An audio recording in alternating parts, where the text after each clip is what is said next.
The silver ships appeared in Earth's sky on a Tuesday morning. They came without warning, materializing from the void like ghosts made real.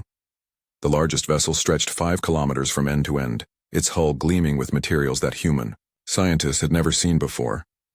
Dr. Chen Wei stood at the window of the United Nations building, watching the alien craft hover motionless above New York City. As Earth's newly appointed first contact ambassador, he had dreamed of this moment his entire career. Humanity had only achieved faster-than-light travel 3 years ago, and now the galaxy was coming to them. The communication came within hours. The voice spoke perfect English, though it carried an odd musical quality that made Chen's teeth ache. "Greetings, humans of Earth. We are representatives of the Galactic Council. We come in peace to welcome your species into the greater community of worlds." Chen felt his heart race. The Galactic Council was real. All those science fiction stories, all those dreams of finding others among the stars. It was happening. The alien speaker continued, "I am Primary Assessor Kethvar of the Zephyrian Collective. We have observed your recent achievements in space travel. Your species shows promise. We request permission to conduct a cultural evaluation of your world." Within a week, the assessment teams had landed. The aliens were nothing like humans had imagined. Kethvar stood nearly 3 meters tall with 4 arms and skin that shifted color like oil on water. His eyes were large and dark, giving him an almost childlike appearance despite his imposing size. "Your species fascinates us," Kethvar told Chen during their first meeting. "In our 1,000 years of galactic exploration, we have never encountered a species with such diversity." The alien team spread across Earth with remarkable efficiency. They visited every major city, every culture, every corner of human civilization. But Chen noticed something odd. They spent an unusual amount of time at schools, hospitals, and anywhere children gathered. Dr. Sarah Martinez, Earth's leading xenobiologist, was assigned to observe the alien researchers. She watched as they conducted detailed scans of human settlements, paying special attention to nurseries and elementary schools. Their equipment hummed with energy that made her equipment readings spike in ways she had never seen. "They seem very interested in our children," Sarah mentioned to Chen during one of their daily briefings. Chen nodded. Kethvar explained that young minds often reveal the true nature of a species. He says children are less influenced by social structures and show natural behavioral patterns more clearly. The explanation made sense, but Sarah could not shake her unease. She had been studying alien technology for weeks now, and something about their scanning equipment troubled her. The energy signatures were too focused, too precise. It looked less like observation and more like targeting. In the Beijing Children's Hospital, little Mei Lin was recovering from surgery when the aliens visited. The 7-year-old girl looked up at Kethvar with curiosity rather than fear. "Why do you have 4 arms?" she asked. Kethvar's skin shifted to a warm golden color. "Evolution gave my people extra limbs to better manipulate our environment. Tell me, small one, what do you want to be when you grow up?" "A starship captain," Mei Lin replied without hesitation. "I want to explore the galaxy and meet aliens like you." The alien's eyes seemed to focus more intently on her. "What if I told you that space travel is dangerous, that many species never survive their first journeys to the stars?" Mei Lin frowned, thinking carefully. "Then I would make better ships, and I would learn from the species that did survive. There has to be a way to make it safe." Kethvar made a note on his device. Around the world, similar conversations were happening in dozens of languages. Human children spoke of dreams that reached beyond their planet, of solving problems that had stumped adult minds for centuries. Dr. Michael Rodriguez, a child psychologist working with the assessment team in Mexico City, was amazed by what the alien scans revealed. "The cognitive development patterns in human children are unlike anything we have documented," he told his team. "Their brains form new neural pathways at rates that should be impossible." 8-year-old Carlos had just finished a puzzle that typically challenged teenagers. When asked how he solved it, he shrugged. "I just thought about it differently. Sometimes the answer is not where you expect it to be." The alien researcher observing Carlos made careful notes. The boy's brain activity during problem-solving showed patterns that matched theoretical models for advanced cognitive evolution, the kind that took most species millennia to develop. In London, 6-year-old Emma was showing an alien researcher her drawings. They depicted spaceships with designs that incorporated both human and alien technology. "This one has engines that bend space," she explained, pointing to swirling patterns around the ship. "And this one can hide by changing colors like you do." The alien's skin rippled through several color changes as he studied the drawings. Emma had somehow intuited design principles that required advanced physics to understand. As the weeks passed, Chen began to notice changes in the alien assessors. Their initial warmth was replaced by something he could not quite identify. They became more focused, more intense in their observations. Their questions grew more pointed. "Your children demonstrate remarkable adaptability," HFY told Chen during one of their evening meetings. "They process information in ways that seem to bypass traditional logical pathways." Chen smiled proudly. "Humans have always valued creativity and innovation. Our children represent the best of those qualities." "Indeed," the alien replied, but his skin had shifted to a dark, troubled color. Sarah's concerns grew stronger each day. The energy readings from alien equipment were increasing, and the scans were becoming more invasive. She had tried to discuss her findings with Chen, but he was too excited about humanity's potential membership in the Galactic Council to listen to her warnings. Late one night, Sarah managed to intercept part of a communication between the alien teams. The language was unfamiliar, but her translation software caught fragments. "Cognitive threat assessment, unprecedented development rate, requires immediate classification." The next morning, HFY announced that the assessment was complete. "Your species shows great promise," he told the gathered world leaders. "However, we require time to prepare proper integration protocols. We will return within 3 months with a formal invitation to join the Galactic Council." The alien ships departed as suddenly as they had arrived, leaving Earth buzzing with excitement about humanity's future among the stars. News channels ran constant speculation about what membership in the Galactic Council would mean. Scientists dreamed of new technologies, politicians imagined expanded influence, and children around the world drew pictures of themselves playing with alien friends. Only, Sarah Martinez remained troubled by what she had observed. In her private lab, she continued analyzing the data she had collected. The alien scans had not been simple observations. They had been detailed mappings of human neural development, with particular focus on the unique pathways found in developing minds. She tried once more to warn Chen, but he was already planning Earth's celebration for when the aliens returned. "Sarah, you are letting paranoia cloud your judgment," he told her gently. "This is the greatest moment in human history. We should be preparing for our future, not worrying about imaginary threats." As Earth counted down the days until the aliens' returned, children continued to dream of the stars. They created art depicting humans and aliens working together, wrote stories about galactic adventures, and asked their parents countless questions about what life would be like among the stars. None of them knew that their dreams had already sealed their fate. The Galactic Council fleet returned exactly 91 days later. This time, they brought 200 ships instead of 12. The vessels filled the sky above every major population center on Earth, their hulls gleaming like silver stars in broad daylight. Ambassador Chen Wei stood in the same UN building window where he had first seen the aliens arrive. His heart raced with anticipation as he watched the massive ships take positions around the globe. Today, humanity would officially join the galactic community.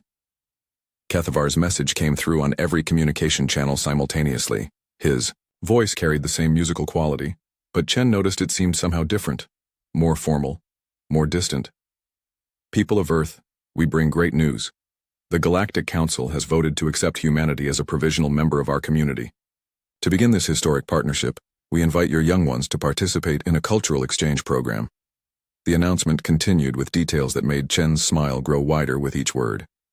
Children between the ages of 4 and 16 would be taken to specially prepared cultural exchange centers in major cities worldwide. There, they would learn about galactic civilization, alien languages, and advanced technologies. It would be the greatest educational opportunity in human history. "This program will prepare your next generation for life among the stars," HFY explained. "They will return home as ambassadors between humanity and the galaxy." Within hours, governments around the world had approved the program.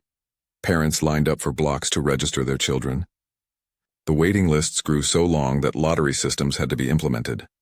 Everyone wanted their child to be part of this historic moment. Dr. Sarah Martinez watched the news coverage from her laboratory, her unease growing stronger by the hour. The energy readings she was detecting from the alien ships were different from their first visit. The signatures were more intense, more focused. Her equipment registered patterns that reminded her of weapons systems, not educational facilities. She tried to contact Chen, but his office said he was in meetings with alien representatives. She sent urgent messages to other scientists, but they were all caught up in the excitement of first contact. Her warnings seemed like paranoia compared to the promise of galactic citizenship. The cultural exchange centers were constructed with impossible speed. Alien technology assembled the buildings overnight, creating gleaming structures that looked like something from humanity's dreams of the future. Each center was designed to house thousands of children in comfortable dormitories, with advanced learning facilities. 10-year-old Marcus Thompson hugged his parents goodbye outside the Chicago Center. His father, General Robert Stone, knelt down to his son's level. "You are going to learn amazing things, Marcus. Make us proud." "I will, Dad," Marcus replied, his eyes bright with excitement. "I am going to learn to fly spaceships and maybe even visit other planets." Similar scenes played out around the world. In Tokyo, 8-year-old Yuki Tanaka promised her mother she would write every day about her adventures. In London, 6-year-old Emma drew pictures of all the alien friends she hoped to make. In Mexico City, Carlos practiced the few alien words he had learned from television broadcasts. 53 million children entered the cultural exchange centers over the course of a week. The buildings hummed with activity as alien instructors prepared lesson plans that would introduce human children to the wonders of galactic civilization. Sarah finally managed to meet with Chen on the day before the program was scheduled to begin. She burst into his office carrying a tablet full of data. "Chen, you have to listen to me," she said urgently. "The energy readings from those centers are all wrong. They are not educational facilities. The power signatures match military applications." Chen looked up from his preparation notes, clearly annoyed by the interruption. "Sarah, I respect your expertise, but you are letting fear override logic. These beings have traveled across the galaxy to offer us membership in their civilization. They have nothing to gain by harming our children. But the energy patterns are probably just differences in alien technology that we do not understand yet," Chen interrupted. "Sarah, I know first contact is overwhelming, but we cannot let paranoia destroy this opportunity. Humanity's future depends on building trust with our new allies." Sarah left his office feeling more isolated than ever.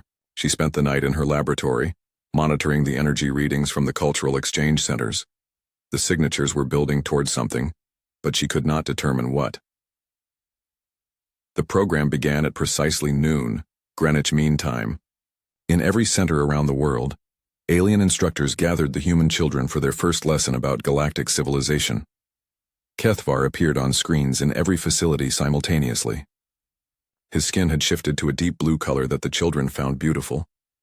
"Welcome, young humans, to your first day as citizens of the galaxy. Today you will learn about your place in the greater community of worlds." In the Beijing Center, Mei-Lin raised her hand excitedly. "Will we really get to visit other planets?" "In time, young one," HFY replied. "But first you must understand the responsibilities that come with galactic citizenship. The Council maintains order among thousands of species. This requires certain sacrifices for the greater good." The alien instructor in Mei-Lin's room began activating equipment that the children had not seen before. Panels in the walls slid open, revealing devices that hummed with the same energy Sarah had been detecting. Around the world, identical preparations were taking place. In every center, alien instructors were powering up equipment while speaking gently to the human children about their bright future among the stars. Sarah's monitoring equipment suddenly began screaming alarms. The energy readings from every cultural exchange center had spiked simultaneously. The power signatures were off the charts, focused on frequencies that targeted neural tissue. She grabbed her phone and called every emergency number she could think of, but the lines were jammed with calls from other scientists who were seeing the same readings. By the time anyone understood what was happening, it was already too late. At exactly 12:47 p.m. Greenwich Mean Time, every cultural exchange center activated its equipment simultaneously. The devices emitted focused neural disruption waves designed specifically to target the developing brain patterns unique to young human minds. The children felt nothing. One moment they were listening to their alien instructors talk about the wonders of the galaxy, and the next moment their minds simply stopped working. 53 million young lives ended in less than 60 seconds. The alien ships immediately began broadcasting to the surviving adult population. HFY's image appeared on every screen on Earth, but his appearance had changed. His skin was now a cold metallic gray, and his large eyes showed no emotion.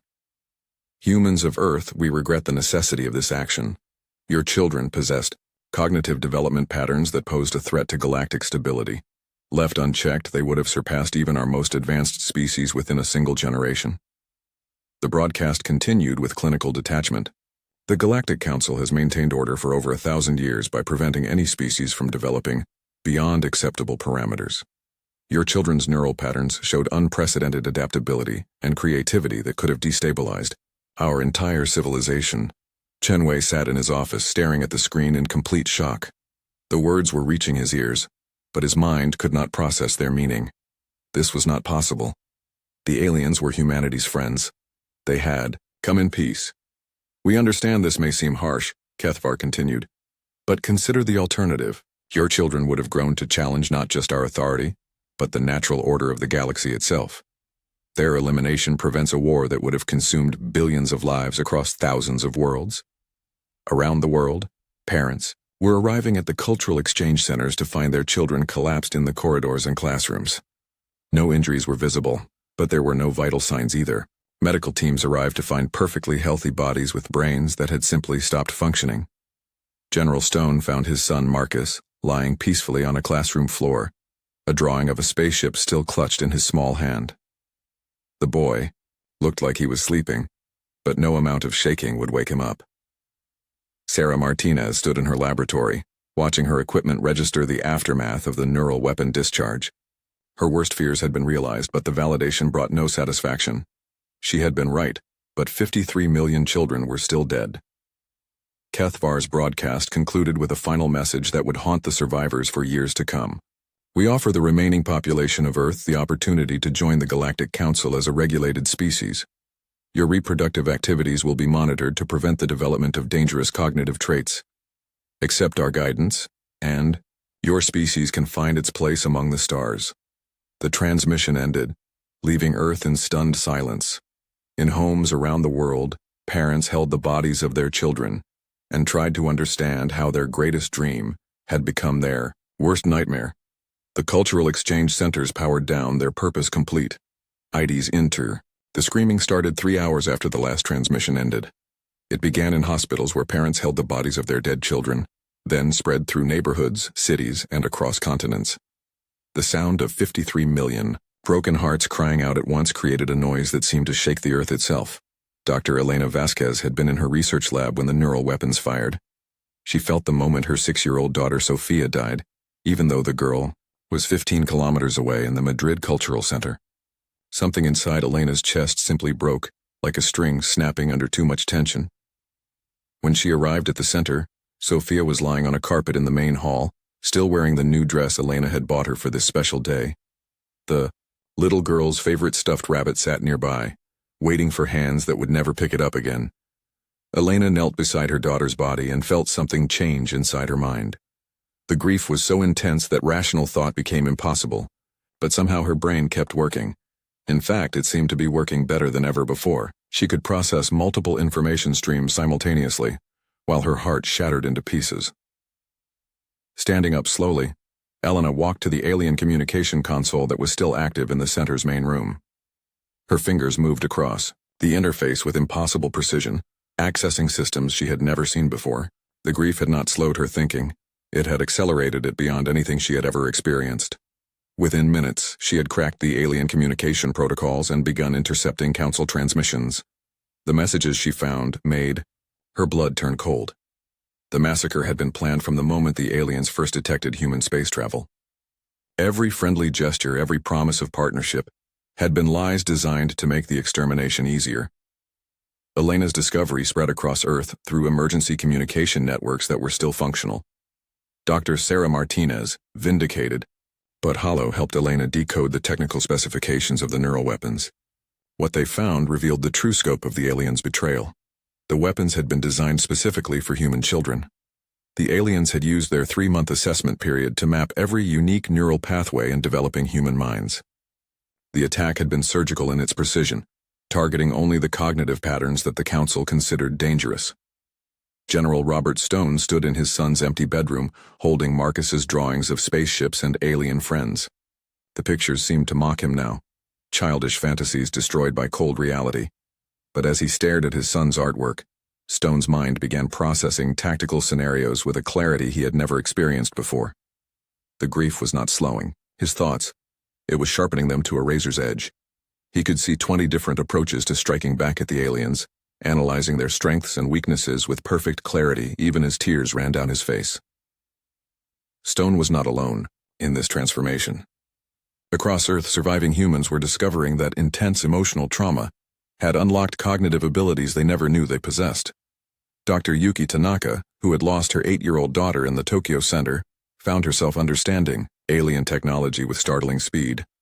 Working 18 hours straight without rest, Yuki reversed engineered the neural weapon specifications Elena had intercepted, but instead of succumbing to exhaustion, her mind seemed to grow sharper with each passing hour. The combination of grief and determination was pushing human consciousness beyond its normal limitations. They made a mistake, Elena announced during a global emergency broadcast from the ruins of the Madrid Center. She stood over her daughter's body as she spoke, her voice steady despite the tears on her face. They killed our children to prevent them from surpassing the Council's abilities. But they did not account for what losing them would do to us. The broadcast reached every functioning communication network on Earth. Elena's words were translated into dozens of languages, but the message was the same everywhere. The aliens had underestimated human nature. Dr. Martinez joined Elena's broadcast from her laboratory, displaying the intercepted alien communications for the world to see. The Council has done this before, she explained. 17 other species in the past millennium have had their children eliminated when they showed dangerous cognitive potential. But none of those species responded the way we are responding. The evidence was overwhelming. The Galactic Council maintained its power through systematic elimination of any species that might eventually challenge them. They had perfected the process over centuries, always striking at the young before dangerous capabilities could fully develop. But their strategy had never been tested against a species like humanity. Other races had accepted the Council's justifications and submitted to regulation. They had been too rational, too logical to mount effective resistance against vastly superior technology. Humans were different. The loss of their children had not made them more rational. It had made them transcendently furious. Within a week of the massacre, every human space vessel was converging on Earth. Mining ships, research vessels, cargo haulers, and the few military craft humanity possessed all answered the same call. The crews abandoned their missions and came home to a planet transformed by grief and rage. Captain Maria Santos arrived from the asteroid belt in a converted mining ship called the New Horizon. She had lost her 5-year-old nephew in the Buenos Aires Center, and the journey home had given her time to think about revenge. But her thoughts had moved far beyond simple retaliation. We cannot match their technology, she told the gathering of ship captains in Earth orbit. But we do not need to fight them the way they expect to be fought. We need to think like humans, not like Council species. The difference was already becoming clear. While other species had responded to the Council's threats with logical cost-benefit analysis, humans were operating on pure emotional drive channeled through enhanced cognitive ability. They were not calculating odds of success. They were finding ways to make success inevitable. Dr. Tanaka presented her analysis of alien technology to the assembled fleet. Working without sleep for days, she had identified critical weaknesses in Council systems that their own overconfidence had created. They have been the dominant power for so long that their technology has become predictable, she explained. They design for efficiency, not for adaptation. The alien ships still orbited Earth, waiting for humanity's official surrender and acceptance of Council regulation. Kethvar had sent several messages offering terms for peaceful submission, but Earth had not responded. The silence was making the Council representatives increasingly uncomfortable. Perhaps we miscalculated, one alien observer transmitted to the Council fleet. The humans are not responding according to established patterns. Kethavar's response was swift and cold. All species grieve. All species eventually accept reality. The humans will submit when they realize resistance is futile. But the Council had made a fundamental error in their understanding of human psychology. They had observed human children's cognitive potential and decided it was too dangerous to allow development. What they had not considered was what would happen to the adults when that potential was violently severed. The grief had not broken human minds. It had liberated them from normal limitations.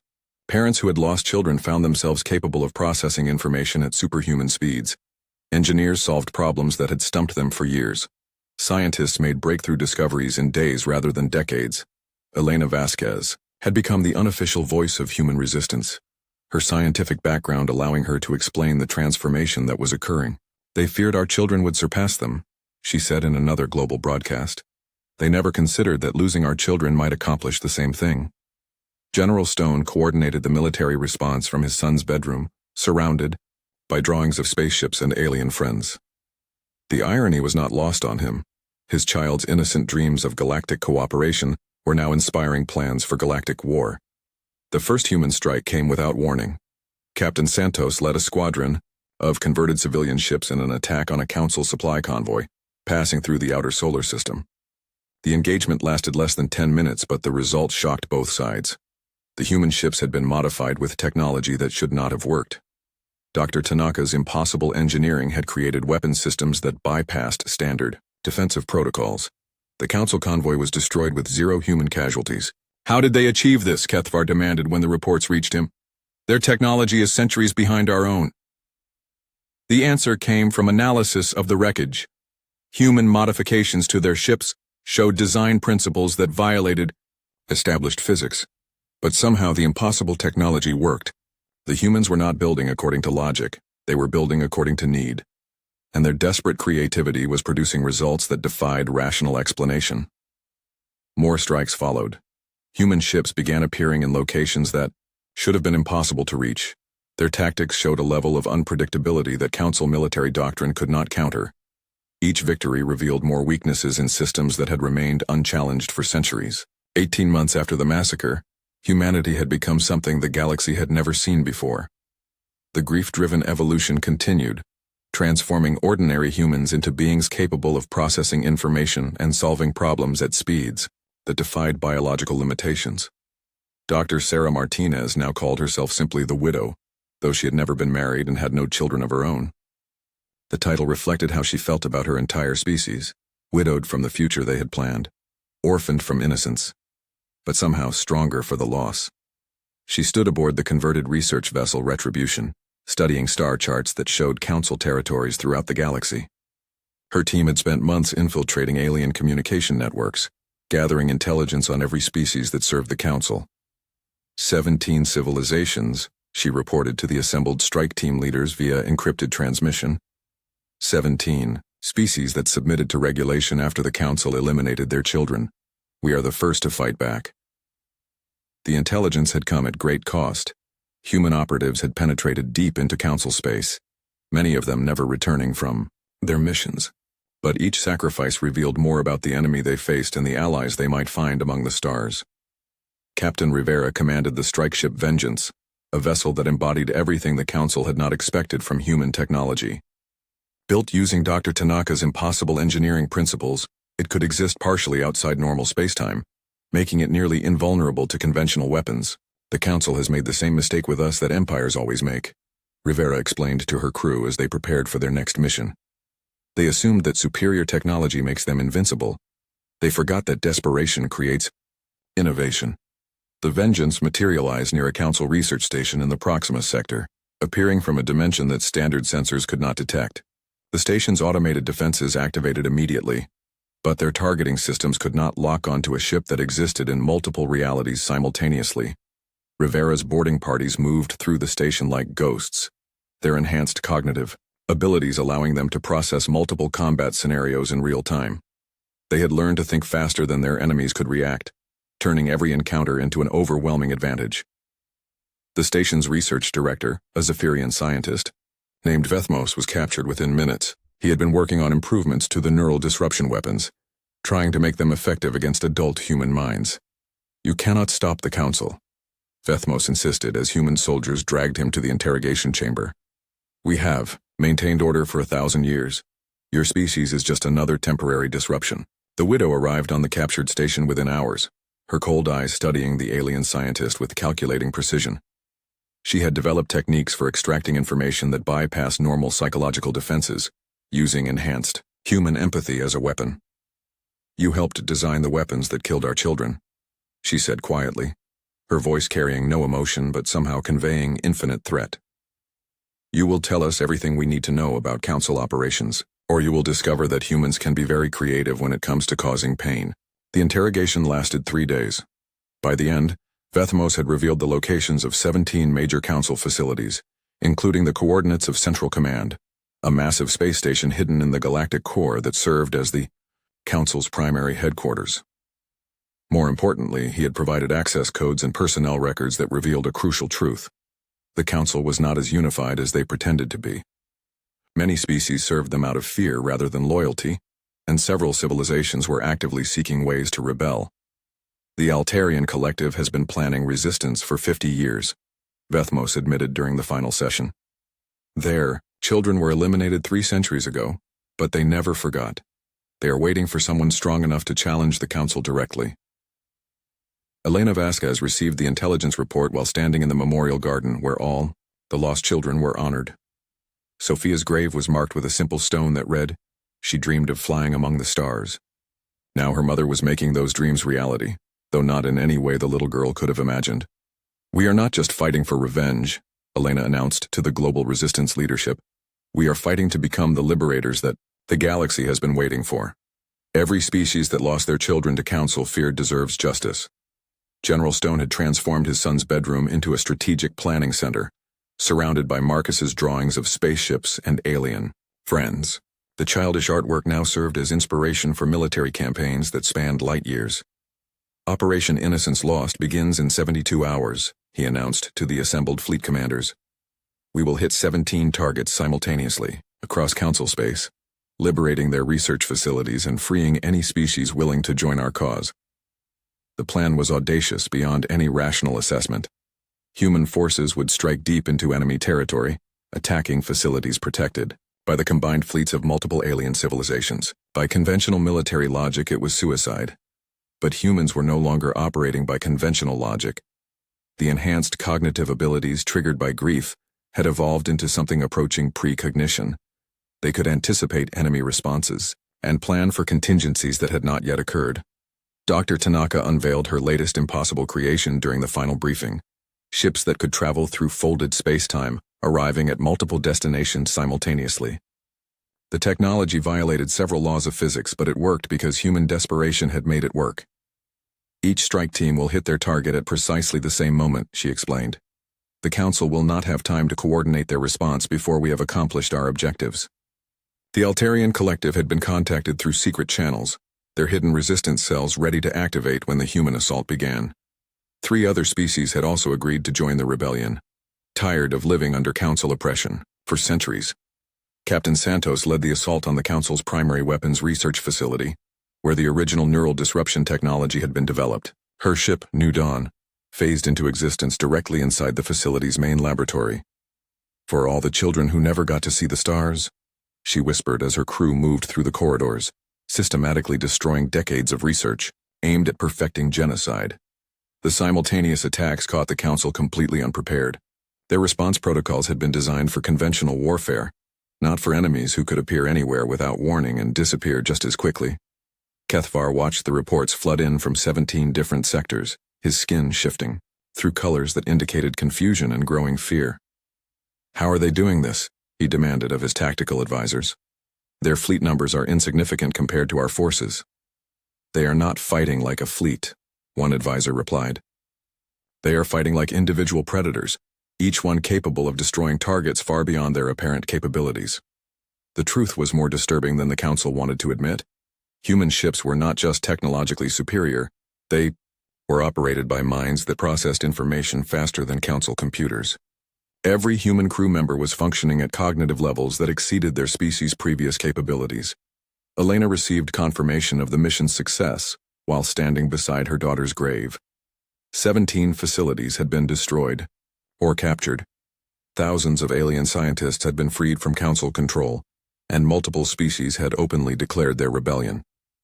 "Sophia, we did it," she whispered to the small stone marker. "The bullies who hurt you and all the other children are finally going to pay for what they did." But the real prize was yet to come. Among the intelligence gathered from the raids was the complete layout of Central Command, including the personal quarters of the Council's leadership. Vethmos had provided not just coordinates but detailed personnel schedules and security protocols. General Stone studied the information from his son's room, surrounded by drawings that seemed to glow with prophetic meaning. Marcus had drawn pictures of humans and aliens working together, but he had also drawn pictures of great battles among the stars. Central Command will be the most heavily defended target in the galaxy, Stone told his staff. Every council species will send their best ships to protect their leadership. We will face odds of at least 1,000 to 1. The numbers would have been discouraging to any rational military mind, but humans were no longer bound by rational limitations. The loss of their children had freed them from the constraints of logical thinking, allowing them to plan for victory regardless of the odds. They made one final mistake, Elena observed during the planning session for the ultimate assault. They assumed that grief would make us weak. Instead, it has made us into something they cannot comprehend or defeat. The hunt was almost over. Soon, it would be time for the reckoning. Dr. Tanaka began construction of the largest impossible vessel humanity had ever attempted, a ship that could carry enough firepower to threaten Central Command itself. The final justice materialized at the edge of the galactic core like a nightmare given form. The massive vessel stretched 8 kilometers from bow to stern, its hull constructed from materials that existed in multiple dimensions simultaneously. Dr. Tanaka's impossible engineering had created something that defied every known law of physics, powered by human determination and sustained by grief, transformed into purpose. General Stone stood on the bridge, surrounded by his son's artwork that had been carefully preserved and mounted on the command center walls. Marcus's drawings of spaceships and alien friends now served as inspiration for the greatest military assault in galactic history. All ships report ready, Captain Rivera announced from the Vengeance, which flanked the final justice along with 200 other human vessels. Each ship had been modified with technology that should not work but somehow did, carrying crews whose cognitive abilities had evolved beyond normal human limitations. The Council's response had been overwhelming. Over 10,000 ships from 12 different species surrounded Central Command, the largest military force ever assembled in galactic history. The space station itself was a monument to Council power, a crystalline structure 50 kilometers across that housed the leadership of 1,000 worlds. They know we are coming, Elena Vasquez observed from her position at the tactical station. The Widow had become humanity's strategic genius, her mind processing battlefield information at speeds that made traditional military computers seem slow. Of course they know, Stone replied, his voice steady despite the impossible odds they faced. We want them to know. Fear is our first weapon. The first phase of the assault began with a transmission broadcast on all frequencies throughout the galaxy. Elena's face appeared on screens across 1,000,000 worlds as she began humanity's final declaration. People of the galaxy, you have lived under Council rule for 1,000 years. You have accepted their authority because they convinced you it was necessary for peace. Today you will learn the price of that peace. The broadcast continued with evidence gathered over 18 months of intelligence operations. Council communications revealing their systematic elimination of developing species, research files documenting planned genocides, and testimony from scientists who had helped design weapons specifically for murdering children. 17 species have had their children murdered to prevent them from surpassing Council limitations, Elena continued. The Altarian Collective, the Proximan Federation, the Kepler nations, all sacrifice their young to maintain the power. Structure you have been told was natural and inevitable. The revelation sent shockwaves through civilizations that had believed the Council's propaganda for centuries. On worlds throughout the galaxy, populations began to question everything they had been told about the necessity of regulation and control. Prime Executor Zeth Kalar, the supreme leader of the Galactic Council, activated his own broadcast from Central Command. His image showed a being of crystalline beauty, with features that seemed designed to inspire trust and confidence. Do not listen to these terrorists, he declared to the galaxy. Humanity represents the same threat we have protected you from for millennia. Their children showed cognitive patterns that would have destabilized our entire civilization within decades, but Zeth Kalar's words carried less weight than they once had. The evidence Elena had presented was too detailed, too comprehensive to dismiss as propaganda. Across the galaxy, species that had submitted to Council authority began to reconsider their allegiance. The second phase of the assault began with the impossible. Human ships started appearing inside the Council's defensive perimeter, materializing in locations where no vessel should have been able to exist. Dr. Tanaka's dimensional technology allowed them to bypass conventional defenses entirely. How are they doing this? Demanded Admiral Kethvar from the Council flagship. His sensors showed human vessels appearing and disappearing like ghosts, striking at targets that should have been protected by multiple layers of shielding.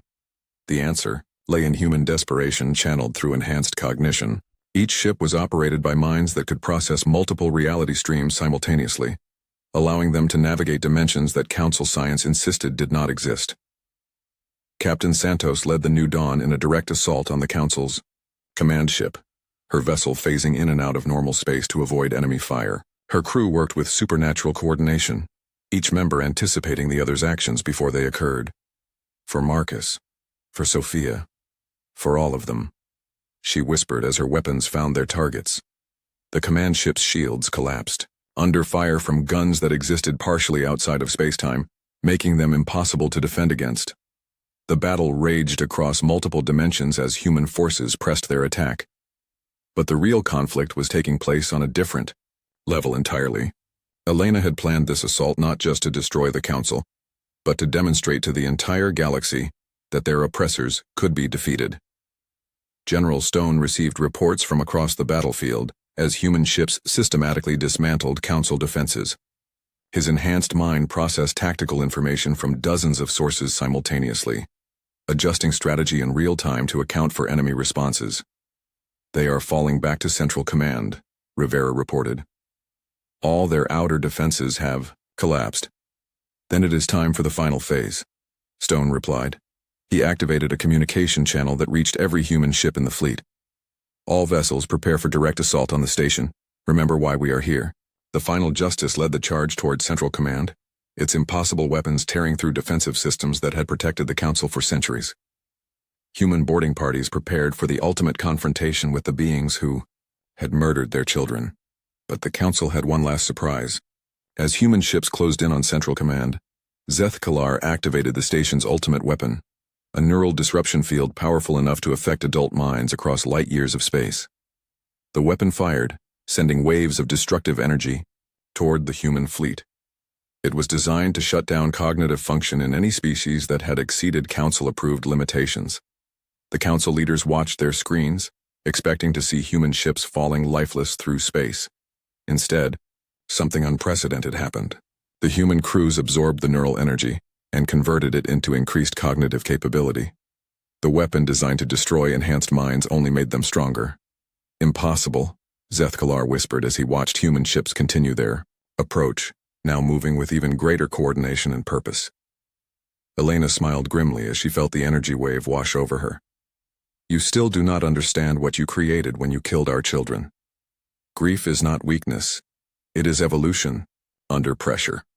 The boarding assault began with human soldiers materializing directly inside Central Command.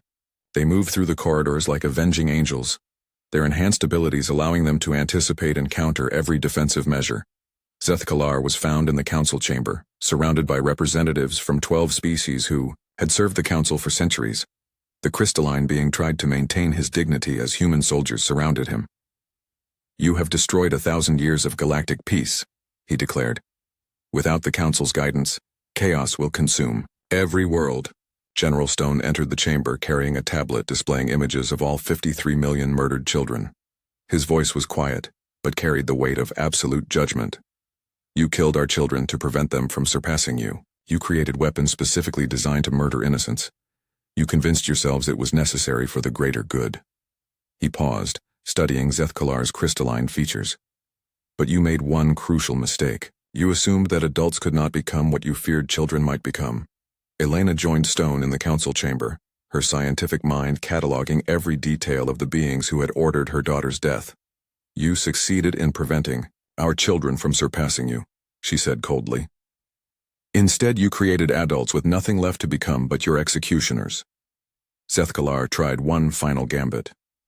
"Humanity can take our place. You have proven your superiority. We offer you leadership of the Council, authority over every species in the galaxy." Stone's response was broadcast to every world in known space. "We did not come here to become you.